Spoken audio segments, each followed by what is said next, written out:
Je crois que ce que j'ai dit vous donne une idée. Nous ne sommes pas naïfs. Nous savons que l'adversité sauvage est en face de nous. L'attaque de l'aéroport international Diori Hamani et de la base aérienne 101 n'est pas en dehors d'un processus que les forces néocoloniales, particulièrement les forces françaises, à travers tous leurs démembrements, les forces spéciales, les services et les forces de façon générale, sous la direction d'Emmanuel Macron, a envers notre pays. Ce n'est un secret pour personne. Notre arrivée a créé une situation d'inimité ouverte entre Macron et nous. Et malheureusement, il a pu entraîner dans cette haine viscérale certains pays européens pour lesquels nous sommes amenés à nous poser des questions. Sont-ils aveugles? Sont-ils sourds? N'ont-ils pas observé ce que la France a fait depuis 1850 pour certains, 1880, 98, jusqu'à date pour d'autres sur nos territoires. L'attaque de l'aéroport est inscrite dans un agenda de déstabilisation maladive. Macron a pris un engagement avant son départ qu'il fera tout pour renverser le régime nigérien qui a osé choisir la voie de l'indépendance, la voie de la souveraineté, la voie de la bonne gouvernance, la voie de l'autosuffisance à travers un développement des bases de production pour une souveraineté économique. La voie courageuse des réformes sociales que nous avions initiées. Il ne fallait pas que nous réussissions et c'est le combat auquel Emmanuel Macron et ses sbires nous livrent. Malheureusement, avec l'accompagnement de certains chefs d'État de notre sous-région et d'ailleurs. L'attaque de l'aéroport, nous avons suivi les préparatifs depuis avril 2025. Du 26 au 28 avril, nous avions suivi, et j'ai eu à le dire, mais malheureusement, certains Nigériens ne retiennent pas ce que nous disons ici pour sonner l'alerte. Nous le faisons parce que nous savons que c'est ensemble que nous pouvons remporter ce combat. Du 26 au 28 avril, à travers les services français, les services, quand je dis les services, c'est la DGSE, c'est les forces spéciales, avaient inondé les mercenaires de la rive droite, donc du Gourma, dans la zone Liptako-Gourma, en armement, en moyens financiers et en tout type d'équipement militaire pour nous déstabiliser. Il n'y a pas que le Niger. Le Mali était dans le viseur. Le Burkina Faso était dans le viseur. Si vous avez suivi, c'est dans l'euphorie de la réception de ces moyens, armements, roulants, financiers, et matériels de toute nature que la tentative d'incursion de Namaro avait eu lieu. Vous vous rappelez la correction que ces éléments-là ont reçue. Suite à cette correction que nous leur avons infligée, et surtout à l'initiative, parce que je l'ai dit, c'est l'euphorie de la réception de ce matériel mis en place par la France qui a poussé ces mercenaires-là à s'aventurer. Ils ont été recadrés. Certains ont été relevés de leur commandement parce qu'ils leur avaient donné des consignes fermes. Le signal, c'est aux Français de donner le signal de l'attaque. Donc nous suivons au jour le jour jusqu'au 15 juillet 2025 où 5 agents français s'étaient réunis à côté à Yablé. Yablé, c'est à une quarantaine, je crois, de kilomètres de Namaro. C'est un site aurifère. Renseignez-vous auprès des orpailleurs, vous saurez de quoi je parle. Donc, du 15 au 19, ils s'étaient réunis. Au cours de cette réunion, il était décidé d'attaquer l'aéroport international Diori Hamani. Ce n'était pas l'EIGS, ce n'était pas le GINIM. C'était un conglomérat de mercenaires que les Français ont financé et nous connaissons le montant du financement. Ce conglomérat, dont la réunion de cadrage avait eu lieu du 15 au 19 juillet 2025 à Yablé, avait reçu pour mission d'attaquer fin décembre 2025. Il faut suivre ce que font les services français pour comprendre leur psychologie, pour comprendre leur mentalité. Vous vous rappelez, à travers certains laquais, notamment le site Ingade, malheureusement un site que c'est justement des services français qui l'animent, mais qui communiquent les éléments à ce malfrat pour les porter à la connaissance des Nigériens et du monde entier. Et ça, il faut que les Nigériens le sachent. Ils avaient, si vous vous rappelez, lui et un certain Barou Chekarou, mis sur leur site que le général Tchani s'est affolé. Et il a convoqué une réunion parce qu'il a appris que l'aéroport sera attaqué. Mais c'était des projets qui ont été développés à Yablé du 15 au 19 juillet. Ce n'est pas des chimères. Ce qu'ils disent, c'est réellement leur intention. Nous, Nigériens, nous avons eu l'occasion ou les occasions multiples de savoir que ces gens disent par anticipation ce qu'ils ont déjà ordonné de faire. C'est les dispositions que nous prenons qui font que ces gens sont obligés de reporter. Mais aucun dispositif n'est parfait. Bien sûr. Qu'on me dise une seule capitale au monde qui n'a pas fait l'objet d'attaques terroristes ou d'attaques de grands bandits. La France, c'est Paris leur capitale, j'espère. Bien sûr. Allez-y voir. De mars 2013 à novembre 2024, la France a enregistré 53 attaques terroristes.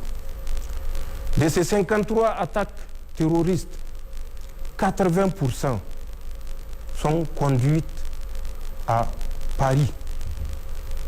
Donc, aucun dispositif n'est parfait. Ils sont prompts à dire que nous sommes des incapables. Mais si nous sommes des incapables, peut-être c'est parce que nous sommes des bons élèves, puisque c'est d'eux que nous avons hérité cette incapacité. Et justement, c'est cette incapacité que nous voulons écarter de notre vision. C'est cette incapacité que nous voulons amener le peuple nigérien à comprendre que ce n'est pas la bonne voie, la voie des incapables, que Dieu nous en préserve. Vous vous rappelez Bataclan, vous vous rappelez le site de Charlie Hebdo, Oui. vous vous rappelez le stade où le président français était au stade quand des attaques simultanées ont été conduites à Paris. 7 attaques la même nuit. À Bataclan, c'est 91 victimes. 91 en moins de 30 minutes. Donc, ces gens qui crient à notre incapacité, peut-être qu'elle est héréditaire, et quand je dis héréditaire, pas nigérienne, elle est française. C'est pour vous dire, en parlant sérieusement, qu'aucun dispositif n'est hermétique, aucun dispositif n'est infaillible. Nous apprenons, nous Nigériens, de nos failles et nous les corrigeons. Nous avions appris, et ça grâce à notre formation, à anticiper. Parce que dans chaque opération, nous avons appris à prévoir l'imprévu. Mais nous ne sommes pas naïfs et c'est pourquoi chaque fois que nous concevons une opération, il y a un taux d'attrition que nous calculons. Rien n'est facile, rien n'est parfait. L'attaque de l'aéroport international Diori Hamani, je l'ai dit le 29, a bénéficié de la collaboration des pays que j'ai cités et particulièrement des présidents de ces pays que j'ai cités. C'est une attaque qui a regroupé du moto des mercenaires de GSIM ou GENIM comme vous voulez, 10 motos plus un véhicule de l'EIGS et 20 motos du mouvement Boko Haram, son aile ISWAP, qui a élu domicile dans la zone de Sokoto-Katsina, Kébi, Zamfara, et que nous avions en son temps alerté les autorités nigérianes. Ce sont ces groupes qui ont été recensés par les pays que j'avais cités, parce que si vous participez financièrement, pour nous, vous participez en connaissance. Et vous ne pouvez pas vous offusquer quand on sort pour citer vos noms. L'attaque a coûté aux sponsors 300 millions. 200 millions pour les préparatifs, 100 millions pour revendiquer. Parce que si vous l'avez constaté, et c'est ce que j'ai dit, suivez toujours ces gens, vous comprendrez quand vous recevez une pierre, d'où vient la pierre. Pour revendiquer, aucun groupe n'était disposé à revendiquer. Contrairement aux habitudes, c'est près de 72 heures après que l'EIGS a revendiqué. Mais nous savons aller au-delà de lignes, parce que nous avons les moyens d'aller au-delà de lignes. Pour qu'il revendique, il a bénéficié de 100 millions cash de francs CFA. C'est en ce temps qu'il est parti revendiquer. Et même cette revendication au forceps a été motivée par mon intervention le 29 janvier 2026 à la base aérienne 101. Il fallait démentir une évidence et il fallait trouver le bouc émissaire au coût de centaines de millions et ce bouc émissaire a été le IGS. Je maintiens, je persiste et les Nigériens doivent s'en convaincre. Chaque fois que nous sortons pour dire quelque chose, nous ne le faisons pas sur un coup de tête. Nous ne le faisons pas par haine, même si la haine est la conséquence de notre sortie pour dire, pour dénoncer. Nous le disons parce que nous avons des éléments qui prouvent que ce que nous disons est vérifiable. Nous avons les écrits, nous avons les acteurs et nous avons les moyens mis à la disposition de ces mercenaires. Ils ne méritent pas une autre qualification que celle des mercenaires et leurs sponsors ne méritent pas une autre qualification que des sponsors du terrorisme. Et c'est cette attaque qui a été conduite dans la nuit du 28 au 29 janvier 2026 à la base aérienne 101, ensuite à l'aéroport international Diori Hamani, où ils ont mitraillé également des avions qu'ils avaient trouvés sur le tarmac. Nous avions parlé des 3 avions. Je vis les gens se précipiter pour parler de la compagnie ivoirienne. Oui. En fait, le 3e avion est un avion tchadien qui avait évacué une compatriote décédée et ramené son corps. Malheureusement, c'est cet avion-là qui a été criblé de balles comme les 2 avions de Askai. Il ne s'agissait même pas de l'avion de Air Côte d'Ivoire. Et nous n'avons jamais parlé de Air Côte d'Ivoire qui a reçu tout un impact de balles perdues.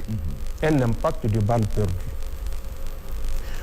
Donc, je le confirme ici, que cette attaque de la base aérienne et de l'aéroport international est une action commanditée par les commanditaires que j'avais cités et je persiste et signe parce que nous avons les acteurs, ce n'est pas un seul acteur, nous avons les moyens, nous avons les rencontres en amont qui ont eu lieu avec les acteurs que j'ai cités. L'attaque a été vaillamment repoussée. Bien sûr, comme je l'ai dit, la faille qui est inhérente à tout dispositif, qu'il soit nigérien ou d'autres pays, la faille a permis que cette attaque ait lieu. Mais je crois que la réponse appropriée a également réconforté l'ensemble des Nigériens que les forces de défense et de sécurité sont prêtes à relever tout défi. Les attaques ne vont pas s'arrêter. Oui. Nous avons la dernière orientation que Emmanuel Macron a donnée. Je la garde pour les services qui travaillent de pied ferme pour y faire face. Cette attaque devait être le déclenchement, comme au Mali, suite à l'attaque septembre 2024 de l'aéroport de Bamako. Ils avaient également, dans le sillage de cette attaque, mais avec un délai un peu plus long, le mois de janvier 2025, planifié des attaques simultanées qu'ils avaient continué à préciser pour les conduire dans la nuit du 1er juillet 2025 au 2. Cette attaque simultanée conduite au Mali, si vous vous rappelez, c'était le même principe qui a été retenu ici l'attaque de l'aéroport international Diori Hamani devait être suivie, si elle avait réussi, de cette autre attaque qui ont été planifiées toujours par les forces françaises et les services spéciaux français. Et quand je dis services spéciaux français, vous savez de qui je parle, c'est la DGSE et leurs agents qui sont à côté au Bénin et qui sont en Côte d'Ivoire également. Donc ils avaient prévu 7 attaques simultanées. Ces attaques simultanées devaient concerner Tamou, Saï, Torodi, Tera, Bankilari, Walam, Bani Bangou et Ayerou. Ces attaques devaient être la suite de l'attaque de l'aéroport international Diori Hamani de Niamey. C'est le châtiment réservé aux mercenaires et la leçon donnée à leurs sponsors qui a fait interrompre cet élan, cet assaut qui était planifié. Vous avez suivi, 2 jours après, ils ont tenté une incursion à Maklondi. Oui. Là également, parce que l'objectif des mercenaires et de leurs sponsors, et particulièrement de leurs sponsors, était de détruire tout ce que nous avons comme capacité aérienne. C'était ça leur objectif.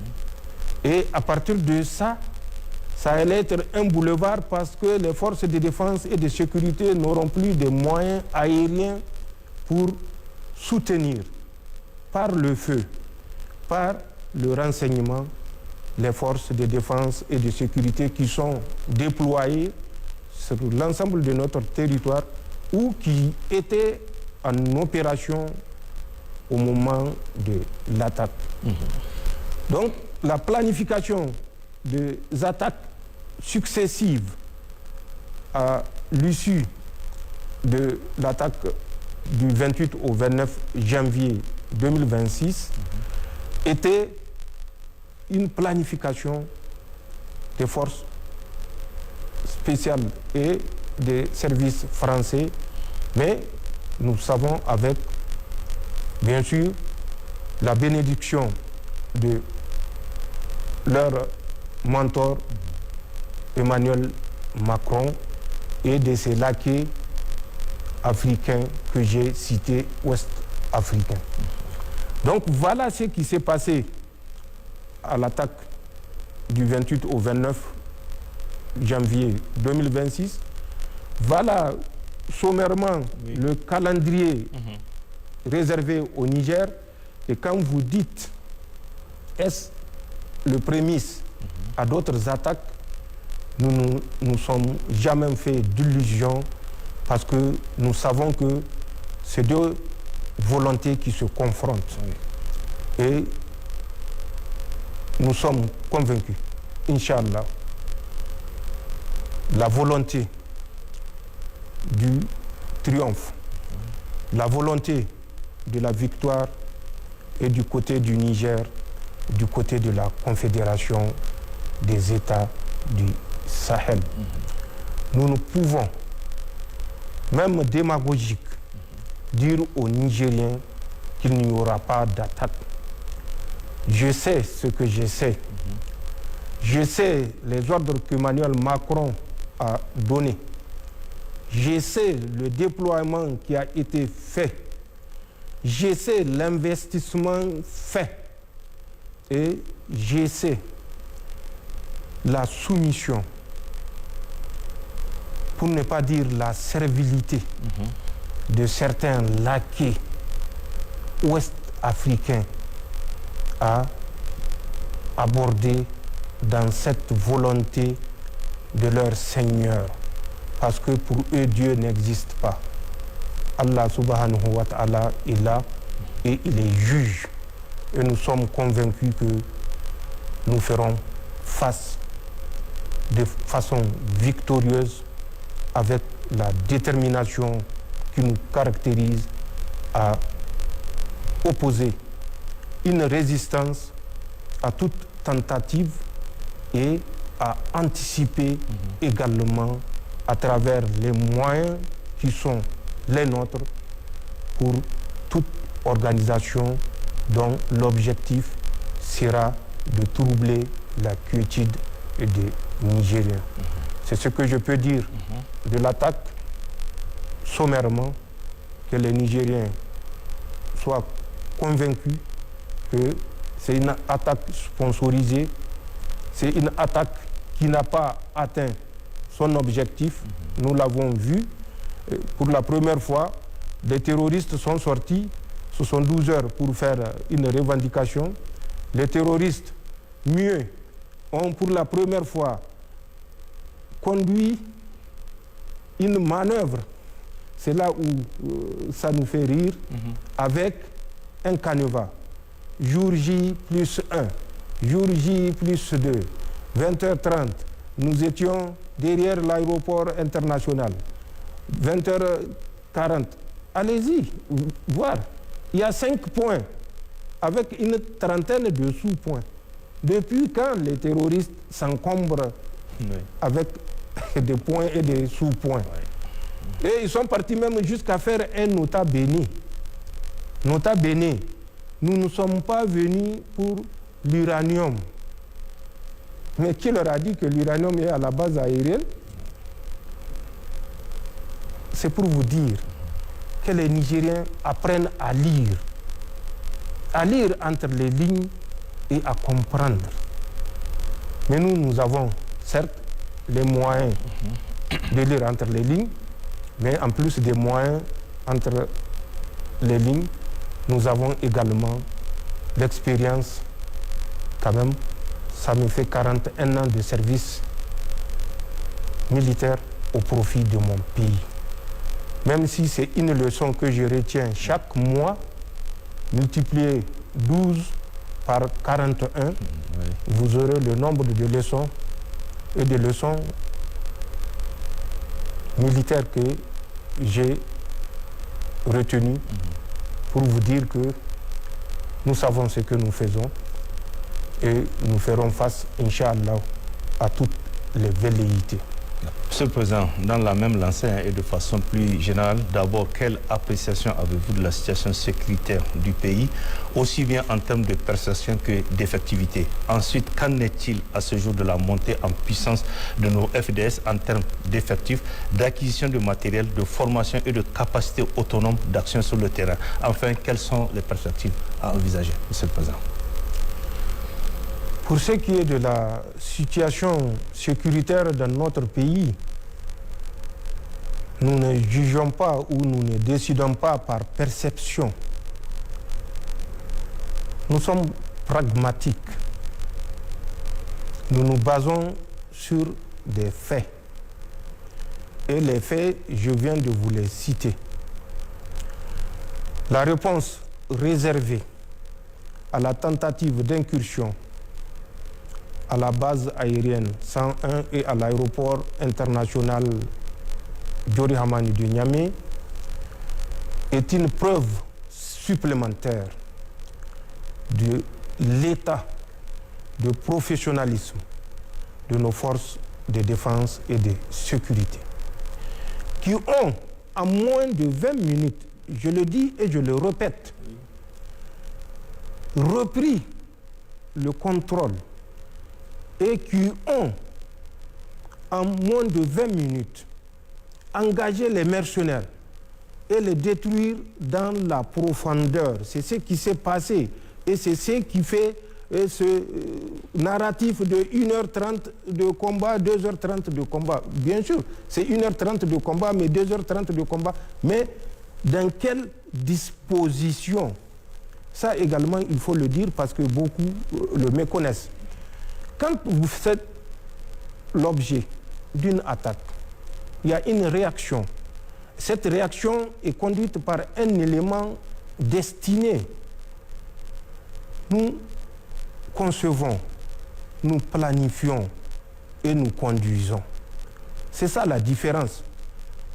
Les FDS n'agissent pas par à peu près. Tout est planifié. Quand je vous dis jusqu'au taux d'attrition, quand je parle de taux d'attrition, c'est les pertes en vie humaine quand on prépare une opération. Nous déterminons à travers des calculs bien précis le taux d'attrition en fonction de la menace, en fonction des moyens que la menace utilise, en fonction de la doctrine de la menace. Nous calculons les taux d'attrition. Donc, l'attaque est une preuve supplémentaire du degré de professionnalisme de nos forces de défense et de sécurité, du degré de formation de nos forces de défense et de sécurité, du degré de réactivité ou de réaction pour termes militaires de nos forces de défense et de sécurité, des moyens appropriés dont disposent nos forces de défense et de sécurité. Tout moyen et professionnalisme qui leur ont permis non seulement de reprendre le contrôle en rétablissant l'intégralité de la base 101 et de l'aéroport international de Diori Hamani de Niamey, mais de poursuivre l'ennemi en le détruisant dans la profondeur. Renseignez-vous aux populations qui sont à 40, 50, 5 km autour de Niamey, ce qu'elles ont vu, ce qu'elles ont suivi. C'est un combat qui a continué jusqu'au lendemain. Donc, c'est ce qui fait que les gens pensent que c'est un combat qui a duré 2 heures de temps au sein même de l'aéroport. Nous sommes convaincus, et j'espère que les Nigériens sont convaincus de la montée en puissance de nos forces de défense et de sécurité, des moyens dont disposent nos forces de défense et de sécurité. Et je l'ai dit, l'attaque devait donner suite à une série d'autres attaques, mais ceci n'a pas été exécuté pour ce que l'ennemi a constaté, pour ce que le sponsor ou les sponsors ont constaté. Donc, les forces de défense et de sécurité sont plus que jamais prêtes à défendre l'intégrité de notre territoire. Surtout qu'elles sont convaincues, et nous l'avons remarqué, à travers la mobilisation de la population autour de Niamey et dans Niamey pour accompagner les forces de défense et de sécurité. Le jour J, pour parler le langage des sponsors des mercenaires, et les jours J plus 1 plus 2 jusqu'à aujourd'hui également, où nous continuons, en plus de ceux que nous avons neutralisés, à interpeller les collaborateurs, les complices, en plus de ceux qui ont été capturés sur le terrain des combats. Voilà ce que je peux vous dire sans rentrer dans des détails, puisque c'est ces détails-là que l'adversaire utilise contre nous et qu'il projette ou en tout cas revoit sa planification. Les forces de défense sont prêtes. La montée en puissance n'est pas une vue de l'esprit, n'est pas de la démagogie. Ceux qui s'y étaient frottés ont compris. Ce n'est pas qu'ils se sont fait piquer, ils se sont fait transpercer. Voilà ce que je peux vous dire par rapport à cette question. Oui. En décembre dernier, le président Assimi Goïta, alors président de la Confédération, avait dit que l'AES est prête pour une guerre de haute intensité. Pouvez-vous nous dire, Monsieur le Président, à quel niveau de préparation sommes-nous? Est-ce à dire que l'ordonnance portant mobilisation générale participe de cette idée? Et justement, quel est le contenu exact de cette ordonnance?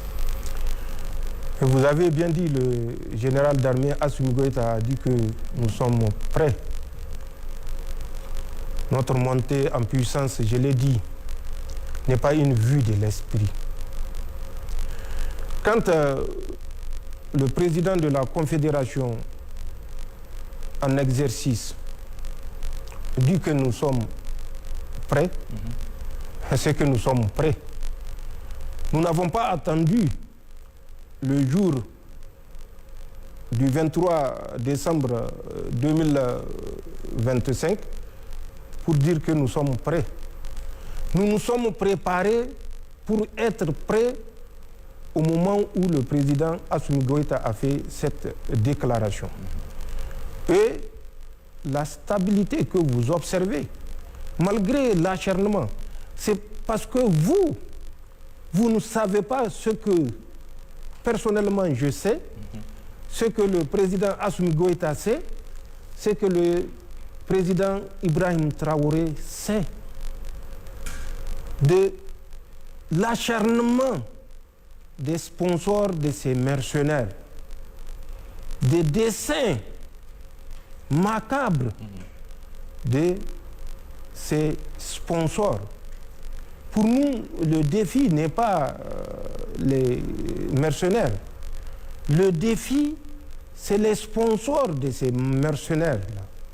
Et nous sommes conscients que les mercenaires bénéficient de soutien matériel, financier, en armement, en renseignement, de très grandes technologies de la part de ces sponsors-là.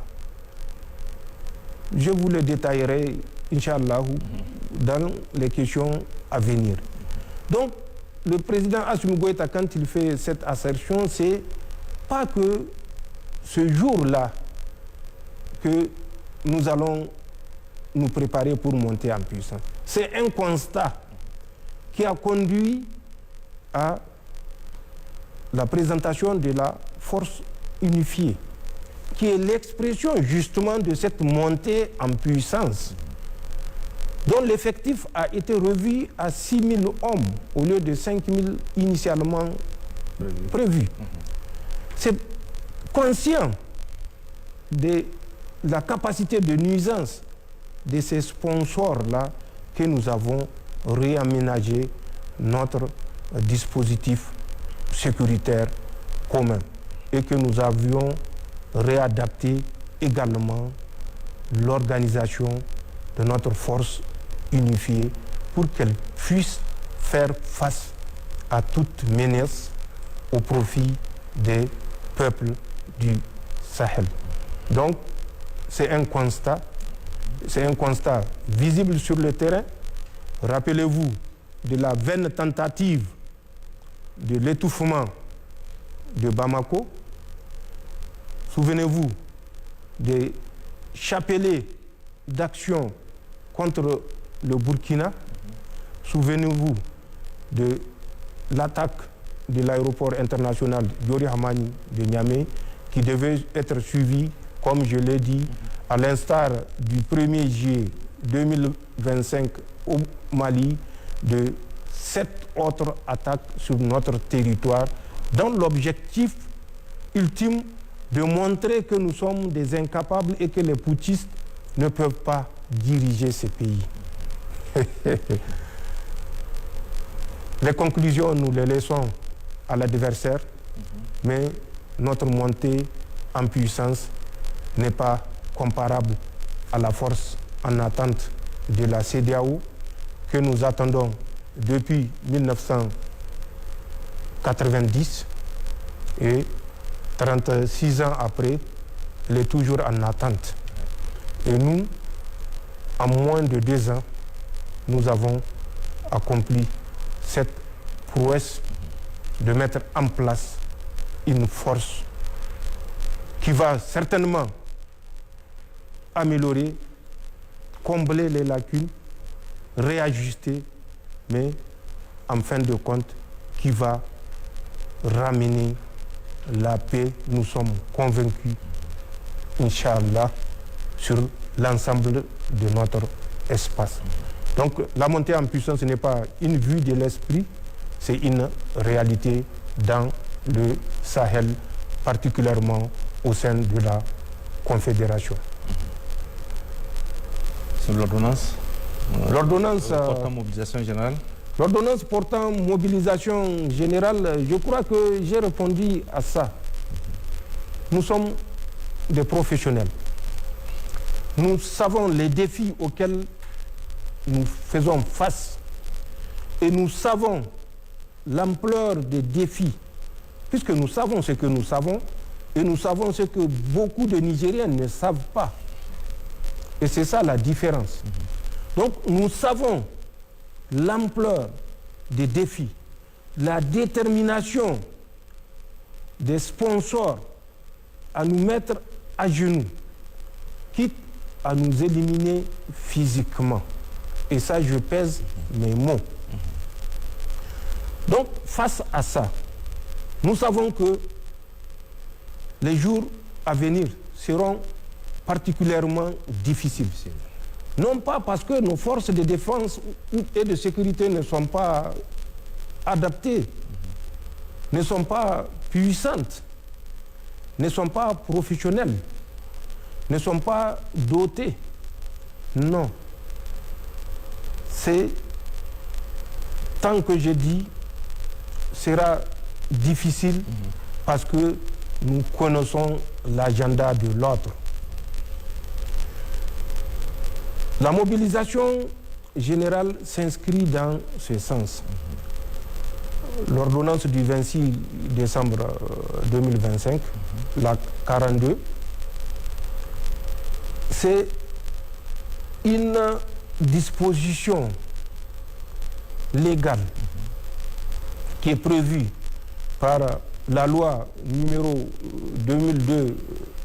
2002-30 du 31 décembre 2002 portant l'organisation de la défense nationale et l'article 43 de la charte de la refondation.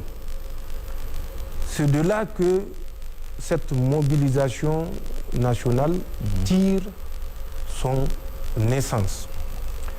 La mobilisation générale est l'aptitude, pour faire court, du peuple nigérien.